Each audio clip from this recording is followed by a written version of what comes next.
Kita akan melanjutkan seri pengajaran kita tentang doa. Oh ya, thank you. Alright, tentang doa. Siapa yang selama 2 minggu ini belajar at least sesuatu tentang doa, sesuatu yang baru yang mungkin saudara nggak pernah pikir ya. Karena kami yakin saudara, doa ini seharusnya bisa dinikmati.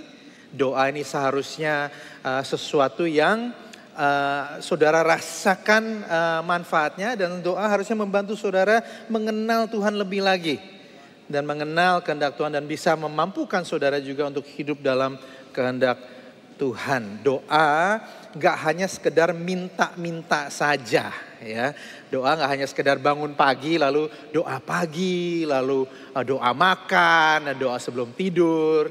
Ya, doa lebih dari itu. Dan selama 3 minggu ini kami unpack dari Lukas pasal ke-11 dari doa Bapa kami.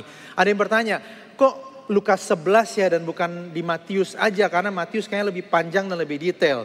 Jawabannya adalah ya karena lebih panjang dan lebih detail dan kami hanya punya 3 minggu, kami pilih yang lebih singkat saja, Lukas 11. Nothing mysterious about that. Judul hari ini adalah Our Daily Detox. Our Daily Detox. Kita mulai sedikit review dari apa yang kita pelajari. Kita baca di Lukas 11 ayat 1 sampai 4. Pada suatu kali Yesus sedang berdoa di salah satu tempat. Ketika ia berhenti berdoa, berkatalah seorang dari murid-muridnya kepadanya. Jadi Yesus sedang berdoa, selesai dia doa. Mungkin selama ini murid-muridnya melihat gaya Yesus berdoa, cara Yesus berdoa. Dan apalagi saudara, setiap kali Yesus berdoa langsung dikabulkan jawabannya gitu ya. Mungkin mereka pikir rahasianya apa ya? Kenapa Yesus begitu pede, begitu yakin akan apa yang didoakan? Bagaimana Yesus bisa melayani dengan sebegitu penuh kuasa dan otoritas? Mereka penasaran, kalau dia doa ini ngapain aja sih? Dan mereka bertanya kepada dia, setelah dia berdoa, mereka bertanya, Tuhan ajarlah kami berdoa. Ini yang saudara pelajari di minggu pertama. Sama seperti yang diajarkan Yohanes kepada murid-muridnya. Mereka pengen tahu caranya berdoa bagaimana sih yang benar. What do you do kalau Tuhan Yesus berdoa? Atau apa yang harus kami murid-murid Yesus, murid-murid Tuhan sendiri lakukan kalau kami mau berdoa secara efektif? Apa yang harus kami lakukan kalau kami mau membangun kehidupan doa yang efektif? Nah, yang menarik adalah setelah ini Yesus jawab Yesus kepada mereka, apabila kamu berdoa, katakanlah, dan ini mulai mengajar. Yang menarik adalah apa yang Yesus tidak katakan. Oke? Pada saat Yesus ditanya, ajar kami berdoa dong, gimana sih caranya Tuhan berdoa? Yesus gak bilang begini, oh yang penting kamu tulus aja, jujur aja, dan utarakan isi hatimu. Kan doa seperti ngobrol sama Tuhan aja ya. Gak begitu ternyata. Ternyata pada saat murid-muridnya minta Yesus mengajarkan mereka untuk berdoa, Yesus nggak bilang terserah yang ngomong seperti biasa aja. Enggak, dia actually mengajar mereka. Ternyata ada caranya. Ternyata ada aturan mainnya. Nah, mungkin saudara berpikir, lah bukankah harusnya memang lebih sederhana ya? Bukannya harusnya kita santai aja ya? Ya benar, tapi saudara berdoa seperti yang saudara pelajari beberapa minggu ini adalah membangun hubungan. Dan dalam setiap hubungan, saudara sadar atau tidak, setiap hubungan itu ada aturannya saudara. Setiap hubungan ada aturan mainnya sebenarnya. Ada batasan, ada boundaries yang harus dijaga, ada cara komunikasi yang harus dipelajari, ya kan? Ada aturannya, sadar atau tidak, mungkin sudah jadi budaya dalam keluarga, tapi aturannya tuh ada. Jadi aturan dalam sebuah hubungan itu bukan sebagai syarat, aturan digunakan sebagai konfirmasi bahwa adanya hubungan. Kalau saudara nggak ada hubungan dengan saya nggak pusing saudara mau ngapain. Tapi kalau ada yang mau berteman, ada yang mau menjalin hubungan dan lain-lain, there are rules sebenarnya. Ada hal-hal yang gak boleh dilanggar, ada hal yang harus dihormati, dan ada hal-hal yang harus dipertimbangkan saat kita berhubungan satu sama lain. Saat kita ngobrol satu sama lain. Ada batasnya, harus sopan mungkin ya, gak boleh saling menjatuhkan dan lain-lain. So, waktu Yesus ditanyakan bagaimana caranya berdoa, dia nggak jawab, oh there are no rules. Gak bilang begitu. Dia katakan, apabila kamu berdoa, dan dia memberikan aturan mainnya seperti apa yang sudah kita pelajari beberapa minggu ini. Dia pertama dimulai dengan Bapa di minggu pertama. Saudara belajar bahwa doa ini adalah sebuah dialog dengan Tuhan yang dekat dengan kita. Tuhan yang mau membangun hubungan yang intim dengan kita. Dia nggak mau hanya diingat sebagai Tuhan yang besar, yang jauh dan pencipta, tapi dia mau dikenal sebagai Bapa. Itu yang kita pelajari di minggu pertama, saudara. Dan lalu saudara belajar bahwa selanjutnya dikuduskanlah namamu, datanglah kerajaanmu. Melalui doa kita ingin bahwa Tuhan ini kudus, ya, bahwa dia terpisah dari kita, dia beda dengan kita, dia sempurna, dia suci, dia berbeda dengan kita semua, dia kudus. Dan kita belajar bahwa kita harus berdoa agar kerajaannya datang. Maksudnya apa? Kita menyelaraskan kehendak kita dengan kehendak Tuhan. Kita menyatakan bahwa Tuhan, apapun outcome dari permintaan, keinginan saya, yang penting kehendak Tuhan yang jadi. Bukan kehendakku. Mungkin cara-caraku berbeda, mungkin nilai-nilaiku berbeda. Disinilah Tuhan berurusan dengan saya supaya apa? Supaya kerajaanmu datang. Dan kita menyatakan bahwa Tuhan adalah Raja atas hidup kita. Ya, balance saudara. Dia sebagai Bapa dan dia sebagai Raja. Dia sebagai Tuhan yang dekat, dia juga Tuhan yang kudus. Oke, so itu di minggu pertama kita belajar itu. Lalu minggu lalu saudara, saya tahu di Kokas ada tamu pembicara. Kalau saudara mau catch up, ada di online ya saudara, di website JPCC dan di YouTube juga. Kita belajar, berikanlah kami setiap hari makanan kami. Setiap hari kita harus bergantung kepada Tuhan sebagai sumber kita setiap hari. Dia bukan Tuhan yang dulu, yang kemarin. Ada orang-orang yang imannya iman dulu ya saudara ya. Dulu Tuhan bekerja. Dulu saya dekat dengan Tuhan. Dulu saya melayani. No, He is the God of today, hari ini. Dan dia juga bukan, kita juga seringkali lebih khawatir masa depan saudara ya. Nanti gimana. Tapi doa yang Yesus fokuskan untuk kita semua adalah berdoa supaya kita diberi makanan. Kita bergantung kepada Tuhan setiap hari. Today, right now. Dan gak hanya kita bergantung sama Tuhan, kita juga belajar makanan kami yang secukupnya. Secukupnya. Kita belajar bahwa banyak sekali masalah terjadi antara manusia karena gak mengenal rasa cukup. Kita harus bisa berkata cukup. Ya, kalau kita datang kepada Tuhan, ingat semua ini. Kita belajar, ini sebuah kerangka untuk kita berdoa. Saat kita bertemu dengan Tuhan, kita hampiri Tuhan, kita akui dia Bapa kita, dia dekat dengan kita, kita akui bahwa dia kudus sehingga dia layak untuk kita puji dan sembah. Kita akui bahwa yang terutama adalah kehendak Tuhan dan cara-caranya Tuhan, bukan kehendak kita. Dan kita berdoa supaya setiap hari kita dicukupkan. Tuhan akan care dan provide untuk kita semua. Dan kita belajar untuk konten apapun yang Tuhan berikan itu lebih dari cukup untuk saya. Itu 2 minggu ya, in a recap saudara. Nah hari ini kita akan lanjutkan dan kita akan selesaikan 3-part series tentang doa ini. Bagian terakhir hari ini adalah ini saudara. Kita baca sama-sama ayat keempat. Dan ampunilah kami akan dosa kami, sebab kami pun mengampuni setiap orang yang bersalah kepada kami. Dan janganlah membawa kami ke dalam pencobaan. Alright, kita akan mulai bedah. Saudara siap? Sorry, saya harus singkirkan ini sebentar saja. Oke, thank you. Alright, kita akan mulai bedah ayat ini di dalam beberapa bagian. Kita start dari dan ampunilah kami akan dosa kami. Kata dosa sudah mulai jarang terdengar dalam bahasa orang Kristen sehari-hari. Seiring dengan perkembangannya pengetahuan modern, saudara, kita semakin mengenal bagian-bagian psikis dari hidup kita, dari perilaku kita, dari cara berpikir kita, sehingga semua disfungsi kita, disfungsi manusia, ya, kita beri label, saudara. Dan kita cari tahu kira-kira akar dari permasalahan ini apa, gitu. Saudara ngerti yang saya maksud ya? Ini saya ibadah kedua saya berani untuk lebih dalam sedikit bahas dengan saudara. Oke? Nah, kita harus tahu bahwa sumber dari segala macam disfungsi dalam hidup kita, ya, pada akarnya adalah karena dosa. Inilah kalau saudara memilih untuk percaya apa yang Alkitab dan firman Tuhan ajarkan, maka ini menjadi diagnosa saudara tentang segala disfungsi manusia yang ada. Nah, kenapa ini penting saudara? Karena kita hidup di zaman di mana diagnosanya bukan lagi dosa. Diagnosanya adalah pola asuh.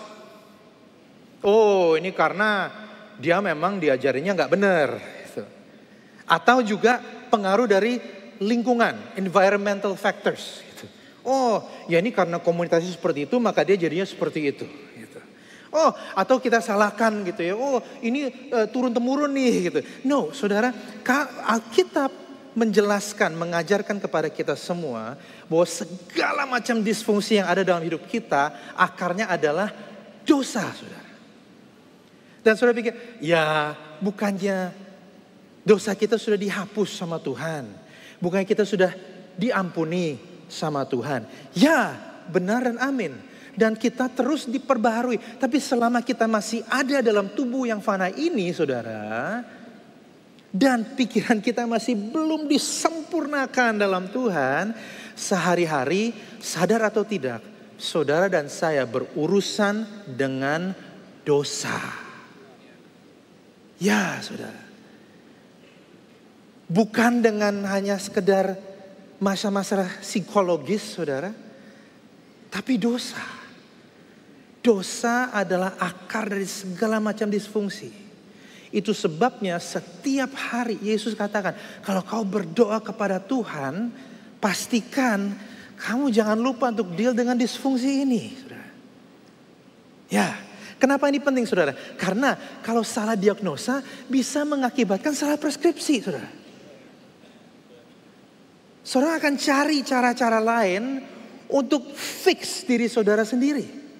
Saudara akan cari sumber-sumber lain, pengajaran lain, saudara. Mungkin buku-buku, ahli ini, ahli itu, saudara. Untuk membereskan apa yang rusak di dalam kita semua. Padahal Alkitab mengajarkan isunya adalah dosa. Kalau kita bisa diagnosa tepat bahwa dosa adalah masalah kita dan kita perlu pengampunan, maka preskripsinya adalah Yesus, saudara. Maka Yesus datang gak sia-sia buat saudara dan saya. Karena dia satu-satunya yang bisa deal dengan masalah diagnosa dosa.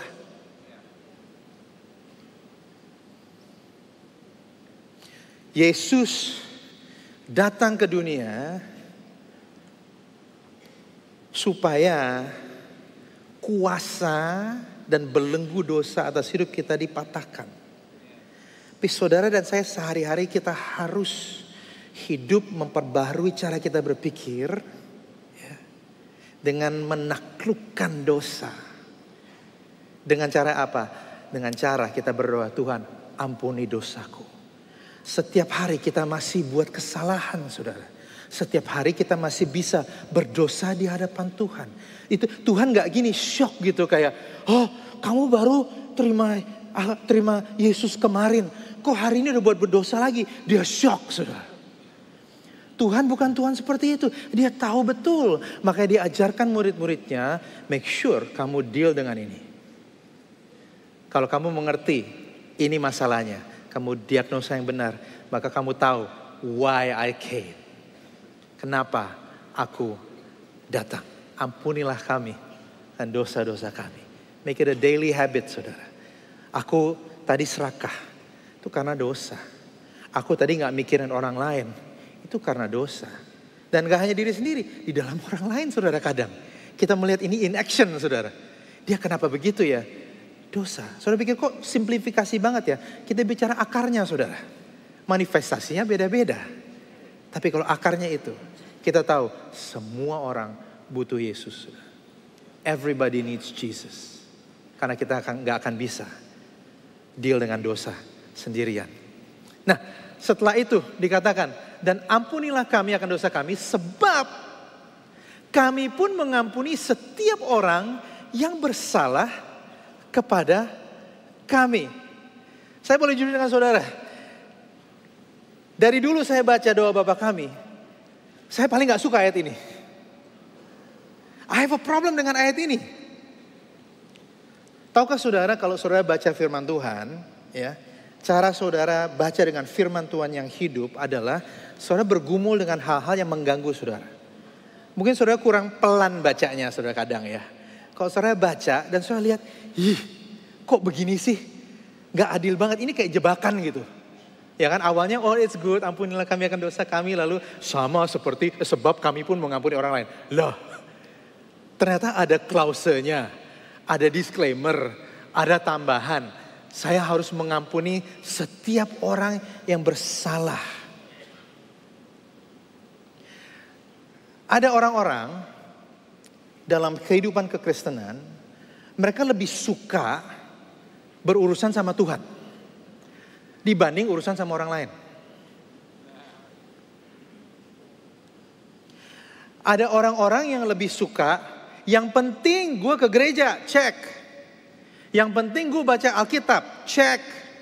Yang penting gue kasih persembahan dan perpuluhan, cek. God bless me, just between me and you. Saya lebih suka kayak gitu jujur saudara. Tapi kalau mulai urusan dengan orang lain, kadang give me a break. Tuhan kok sengaja mempersulit ya? Untuk beberapa kita, mungkin kalau saudara seperti saya, dengan klausa ini, saya udah gak qualified. Tuhan gak akan ngampunin saya karena saya gak bisa ngampunin itu. Saya gak bisa ngampunin yang itu. Saudara. Kita akan slow down dan dalam ini sebentar, saudara, oke? Nah, kenapa Yesus menekankan ini saat kita berdoa? Dari tadi it's just between me and the Father in heaven. It's all good. Tapi lalu dia mulai melibatkan orang lain. Kenapa? Karena prinsip yang konsisten dalam firman Tuhan, khususnya di perjanjian baru, yang sangat konsisten diulang-ulang berkali-kali adalah, saudara, hubungan kita dengan sesama itu sama pentingnya dengan hubungan kita dengan Tuhan. Ini adalah penekanan yang terus diulang sampai penulis-penulis surat-surat di perjanjian baru, saudara. Hubungan kita dengan sesama gak kalah penting, tapi sama pentingnya dengan hubungan kita dengan Tuhan. Ini adalah satu kebenaran, prinsip, nilai yang membedakan kekristenan dengan keagamawian, saudara. Karena agama cuma fokus, yang penting saya sama Tuhan, oke, saudara. Tapi Yesus ajarkan, if it's just you and God, tapi kamu gak oke dengan orang-orang di sekeliling kamu, then it's not okay. Itu yang diajarkan, saudara. Itu sebabnya di gereja seperti kami ada date namanya, saudara. Ada komsel namanya. Bukan untuk ada ibadah mini lagi, saudara. Tapi untuk setiap kita bisa ada dalam sebuah komunitas untuk kita justru mempraktekkan esensi dari apa yang kita percaya, saudara. Kalau memang cuma vertikal dong, ya udah minggu selesai pulang, saudara. Tapi karena kami percaya bahwa hubungan dengan sesama sama pentingnya dengan hubungan kita dengan Tuhan, there has to be more than just Sunday, saudara. Lebih dari ini, saudara. Dan Yesus mengajarkan, ini berlaku untuk berkat, saudara. Tuhan berkati kita supaya kita bisa jadi berkat, ya kan? Tuhan mengasihi kita supaya kita bisa mengasihi orang lain. Dan dia mengampuni kita, kita pun harus mengampuni orang lain. Kenapa? Karena sama pentingnya. Makanya salib itu vertikal dan horizontal. Gak cuma batang. Ada Kristen batang. Tapi kita mau salib. Vertikal, horizontal. Nah, kalau hubungan kita dengan sama pentingnya dengan hubungan kita dengan Tuhan, maka kita harus address masalah, isu yang bisa menghambat kehidupan doa kita. Yaitu apa? Satu kata ini. Ada yang, agak goyang dia tadi. Unforgiveness. Unforgiveness. Tidak mau mengampuni. Unforgiveness. Bitterness. Kepahitan. Gak mau mengampuni orang lain. Wah, kalau kayak gitu, saat kita berdoa, maka kunci urusan terbesar yang harus kita bereskan adalah ini. Tahukah saudara, unforgiveness, tidak mau mengampuni, yang membuat kita jadi kepahitan atau bitterness, itu seperti racun untuk tubuh kita. Kita sering dengar di JPCC, unforgiveness seperti kita minum racun sendiri dan berharap orang lain akan mati. Unforgiveness ini sesuatu yang bisa merusak kehidupan kita pribadi. Baik itu secara roh, secara jiwa, dan juga secara tubuh.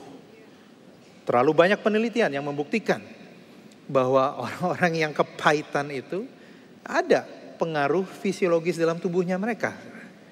Jadi ini ada alasan kenapa Tuhan mau untuk kita mengampuni. Karena mengampuni, maafkan bahasa saya, seperti setiap hari kita buang kotoran. Ya. Kalau kita nggak buang kotoran setiap hari, yang terjadi adalah tubuh kita kena racun, toksik dalam kita. Sama halnya, yang sama dengan tubuh jasmani kita, sama juga dengan roh dan jiwa kita. Kita harus mahir. Yesus berkatakan, ampuni, sama seperti Tuhan ampuni, kau juga ampuni orang lain. Ini adalah sebuah cycle yang harus kita perhatikan, saudara. Supaya apa? Supaya kita terkoneksi lancar dengan Tuhan, saudara. Dan saya akan bantu kalau saudara mungkin berkata, saya struggle dengan unforgiveness. Great, banyak kita juga struggle dengan ini. Ada yang mungkin struggle-nya kecil, ada yang lebih besar lagi, saudara.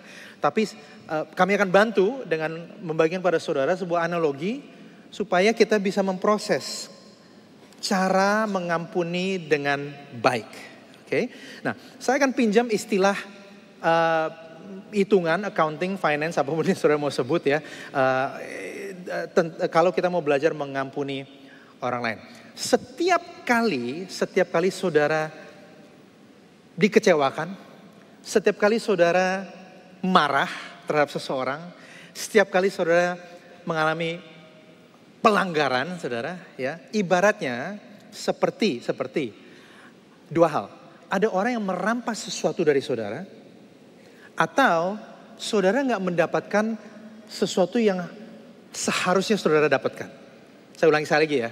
Kalau saudara mengalami pelanggaran, ada yang bahasa Alkitabnya berdosa terhadap saudara, ya.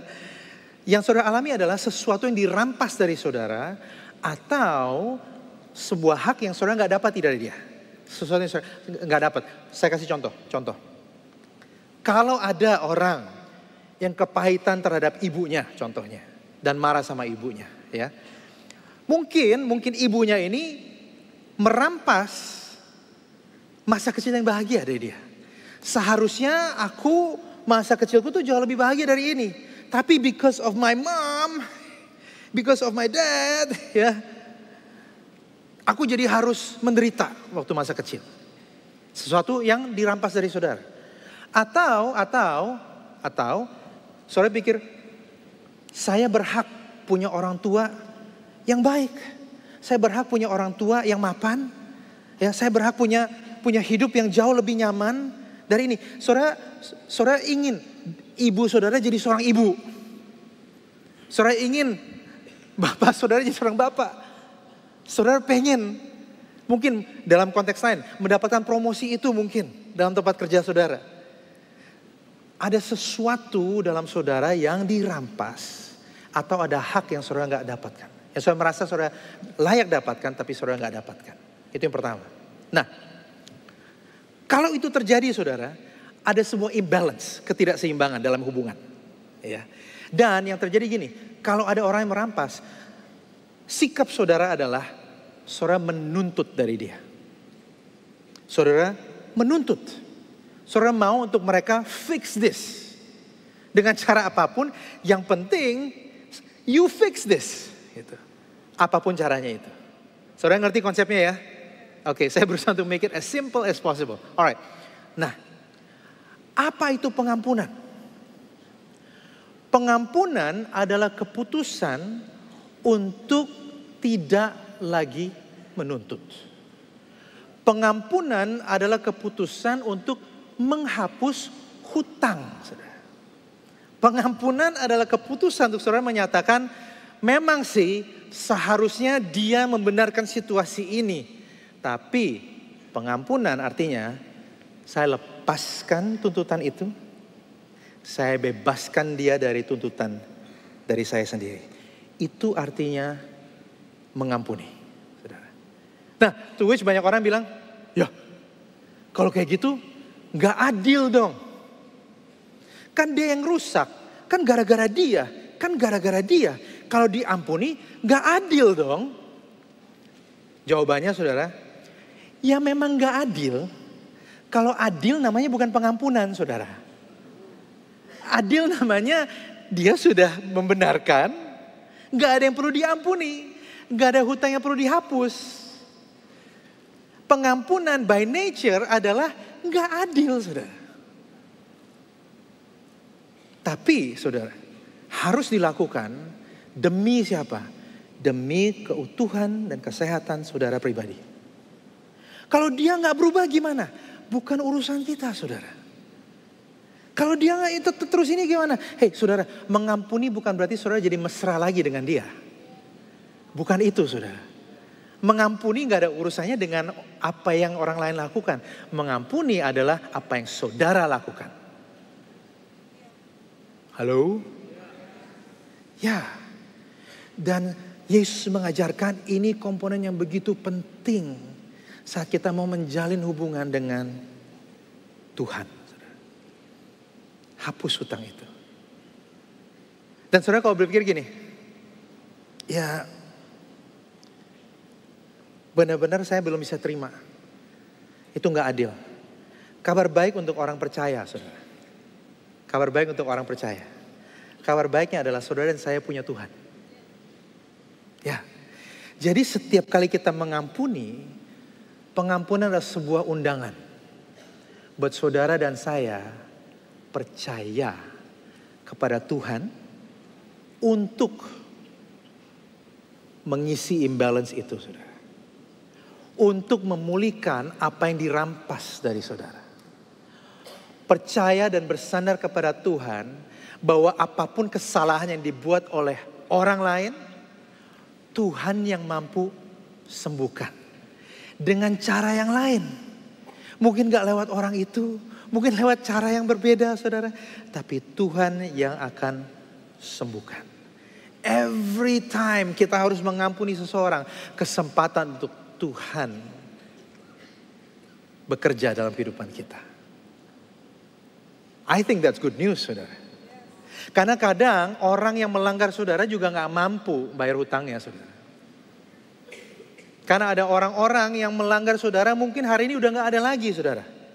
Dan what's gonna happen? Saudara akan stuck dengan unforgiveness seumur hidup. Atau saudara akan mengizinkan Tuhan yang bekerja. Dan Tuhan menyatakan bahwa dia lebih dari cukup. Dengan cepat aja summary yang tadi ya saudara. Langkah-langkah mengampuni. Pertama, kita harus tentukan dulu apa sih yang dilanggar? Apa sih yang dirampas dari saya? Dan apa yang saya nggak dapat? Apa yang saya inginkan dan saya nggak dapat? Dan kedua, saudara, kita hapus hutangnya. Let it go. Dan tentu buat orang yang percaya nggak berhenti di situ. Kita bersandar kepada keadilan dan kebaikan Tuhan. By the way saudara, tahukah saudara, kalau saudara bilang gak adil. Sebenarnya Tuhan itu adil saudara. Tahukah saudara bahwa Tuhan menghapus hutang saudara dan saya? Dihapus. Karena dia mengampuni kita. Hutang kita dihapus. Tapi tahukah saudara hutang kita dihapus bukan karena, gak apa-apa lah, gue kan Tuhan yang baik ya. Everything is okay. Ya kalian kan anak-anak saya, ya ciptaan saya, ya saya hapus hutang kalian lah. Enggak saudara. Dia hapus hutang kita karena ada yang bayar hutang kita. Yang bayar adalah Yesus sendiri. Karena yang pelanggaran kita, saudara, ditanggung konsekuensinya di dalam tubuh yang berbeda, saudara. Untuk itulah Yesus datang. Supaya hutang kita semua, pelanggaran kita semua terhadap Tuhan, Dia tanggung, Dia bayar. It's an overpayment bahkan saudara. Dan saudara dan saya dibebaskan. Sehingga kita datang di hadapan Tuhan, kita gak harus takut lagi. Gak ada amin, gak apa-apa. Oke, next, lanjut. Time is running out, saudara. Nah, saudara, prinsip ini Yesus ajarkan kepada murid-muridnya sebelum dia mati di kayu salib. Jujur, saya kasihan kadang sama murid-murid Yesus selama 3 tahun, mereka agak sedikit confused dengan banyak hal, saudara. Ya, kenapa dia ngomong ini, kenapa dia ngajar ini, kenapa dia bilang dia bakal mau mati, dan lain-lain. Mereka begitu bingung, saudara. Tapi puji Tuhan, Yesus berkata dia akan kirim Roh Kudus dan mengajarkan mereka dan bawa mereka ke dalam semua kebenaran, ya kan? Ya. Dan kita baca sebuah surat yang ditulis oleh Rasul Paulus ke gereja di Efesus beberapa tahun setelah semua ini. Dan kita melihat semua yang Yesus ajarkan, prinsipnya jadi jauh lebih jelas. Dan mereka mengerti bahwa ada perbedaan sebelum Yesus disalibkan dan setelah dia disalibkan, saudara. Dan mereka mengerti apa sih signifikansi dari kematian dan kebangkitan Yesus. Mereka ngerti semua itu dan mereka package dan mereka ajarkan ke gereja-gereja secara konsisten di banyak surat. Dan saya akan bacakan satu bagian di Efesus, saudara. Surat Paulus kepada Efesus yang menekankan pengajaran Yesus tentang vertikal dan horizontal. Tapi hendaklah kamu ramah seorang terhadap yang lain, penuh kasih mesra dan saling mengampuni. Sebagaimana apa, saudara? Sebagaimana Allah di dalam Kristus, check this out, telah mengampuni kamu. Alasan kenapa kita bisa mengampuni orang lain adalah karena Allah telah mengampuni saudara dan saya. Supaya saudara, circle-nya bisa kembali jalan. Apapun yang Tuhan berikan kepada kita, kita bisa bagikan ke orang-orang lain, saudara. Dan ini menjadi bagian dari doa kita sehari-hari. Kenapa? Karena setiap hari kita berurusan dengan manusia, saudara. Yang masih struggle dengan dosa, saudara. Di mana kita sebagai komunitas iman, kita harus belajar saling mengampuni. Sama seperti Tuhan telah menghapus hutang kita. Dan membayar semua hutang manusia di dalam tubuh Kristus. This is why it's so important. Untuk kita berdoa. Biar kita semua bisa mengampuni sesama. Sama seperti Tuhan mengampuni kita semua. Hubungan kita dengan sesama. Sama pentingnya. Dengan hubungan kita dengan Tuhan. Wait a minute. Kan ada bagian terakhir ya doanya ya. Belum kelar ternyata. Kita akan dalami dalam kesempatan yang lain ya. Tapi kita akan baca sekilas, saudara. Janganlah membawa kami ke dalam pencobaan. That's the end of the prayer. Seringkali dulu saya pikir, wah Tuhan apa nih bawa saya ke dalam pencobaan gitu ya. God is testing nih. Terjemahan Saudara Indonesia jauh lebih jelas untuk mengartikan ayat ini. Dikatakan, janganlah biarkan kami tergoda melakukan kejahatan. Tetapi selamatkanlah kami dari kuasa iblis. Hari ini agak berat, saudara. Karena ada iblis, ada dosa gitu ya. Tapi saudara, tahukah saudara, iblis itu masih ada, saudara. Iblis ini musuh kita semua. Iblis mau menjatuhkan dan menghancurkan kita semua. Salah satu kesalahan menurut saya, ini komentar pribadi saudara. Banyak orang-orang Kristen modern adalah menganggap iblis sudah gak ada, saudara. Iblis ada. Kuasanya sudah dihancurkan. Yes, saudara. Yesus sudah mengalahkan dia. Kita gak usah lagi takut sama iblis. Tapi dia ada untuk mempengaruhi setiap keputusan saudara. Dan dia mau menjerumuskan sebanyak mungkin orang untuk membuat keputusan-keputusan yang buruk, saudara.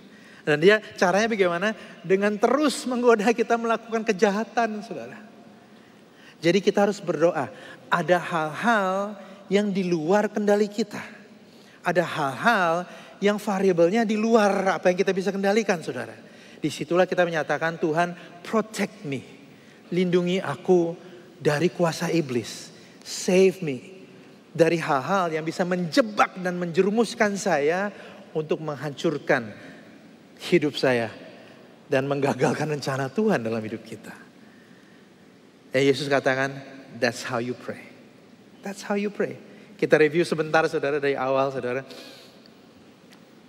Lukas pasal 11 tadi, kita start dari ayat yang pertama. Apabila kamu berdoa, katakanlah, Bapa, dikuduskanlah namamu. Datanglah kerajaanmu. Berikanlah kami setiap hari makanan kami yang secukupnya. Dan ampunilah kami akan dosa kami. Sebab kami pun mengampuni setiap orang yang bersalah kepada kami.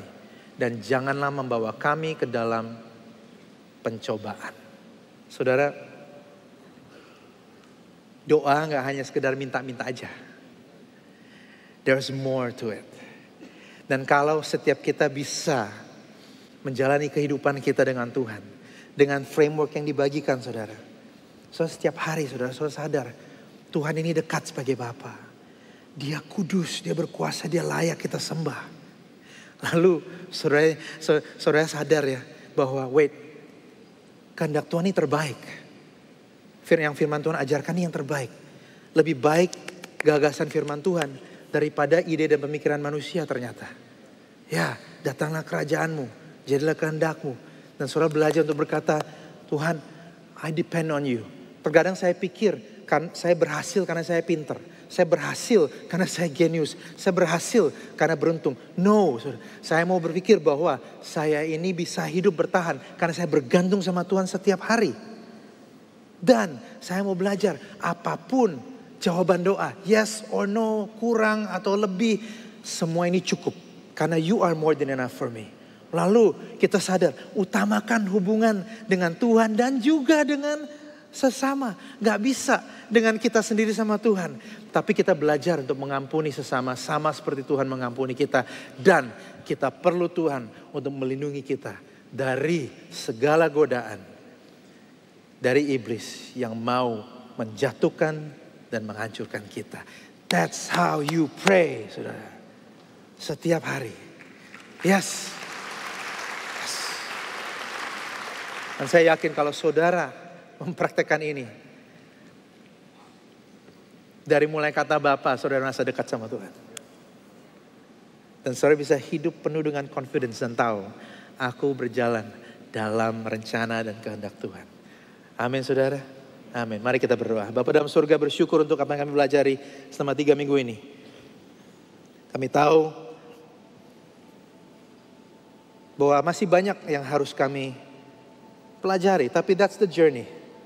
Untuk kami bisa mengenal Tuhan lebih lagi. Pencipta kami, Raja kami, Bapa kami. Kami tahu hari ini dan selama 3 minggu ini, there is so much more to prayer. Dan hari ini berdoa Tuhan untuk setiap kami yang mungkin struggle dengan pengampunan. Aku berdoa agar kami bisa melepaskan pengampunan, menghapus semua hutang dari pelanggaran yang terjadi. Dan menyatakan bahwa kami akan percaya dalam Tuhan yang adil dan yang baik untuk mengisi segala kekosongan dan kekurangan kami. Kami tahu Tuhan bahwa setiap kami di tempat ini masih struggle dengan dosa. Aku berdoa agar setiap kami di tempat ini gak salah diagnosa, tapi menyatakan bahwa kami butuh Yesus setiap hari untuk mengubah kami lebih lagi menjadi seperti Engkau. Terima kasih Tuhan.